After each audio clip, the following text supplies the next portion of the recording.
இந்த ஒரு துவையலை செஞ்சு சாப்பிட்டிங்கன்னா போதுங்க, நம்ம முடிக்கும் ஸ்கின்னுக்கும் ரொம்ப ரொம்ப நல்லது. இதுக்கு ஒரு கடாயில் அரை குழிக்கரண்டி எண்ணெய் சேர்த்துக்கலாம்.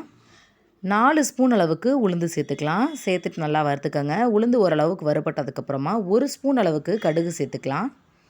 சேர்த்துட்டு நல்லா கடுகு பொரிஞ்சதும் காரத்துக்கு நான் 3 வரமிளகாய் வச்சுருக்கேன். உங்களுக்கு எந்த அளவுக்கு காரம் வேணுமோ அந்த அளவுக்கு சேர்த்துக்கோங்க. இப்போ இதோட மல்லி, புதினா, கருவேப்பிலை 3ஐயும் நல்லா கழுவிட்டு சேர்த்துக்கோங்க. சேர்த்து நல்லா அந்த அளவுக்கு வதக்கிக்கலாம். ஒரு குட்டி நெல்லிக்காய் சைஸ் அளவுக்கு புளி எடுத்துக்கலாம். இப்போ இதுக்கு 1 கப் அளவுக்கு தேங்காய் துருவல் சேர்த்துட்டு நல்லா வதக்கிக்கலாம். தேங்காய் நல்லா வதங்கினதுக்கப்புறமா இதுக்கு தேவையான அளவுக்கு உப்பு சேர்த்து நல்லா சுருளை வதக்கிக்கோங்க. அப்போ தான் ஒரு நாள் முழுக்க கெட்டு போகாமல் இருக்கும். இப்போ இது ஒரு மிக்ஸி ஜாரில் சேர்த்துட்டு கொஞ்சமாக தண்ணி விட்டு கொரப்பாக அரைச்சி எடுத்தீங்கன்னா சூப்பரான துவையல் ரெடி.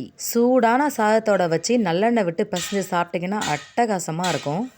முக்கியமாக ப்ரெக்னென்ட் லேடிஸ் இந்த துவையலை சாப்பிடுங்க. உங்கள் குழந்தைக்கு கருகருன்னு முடி இருக்கும். பாய்.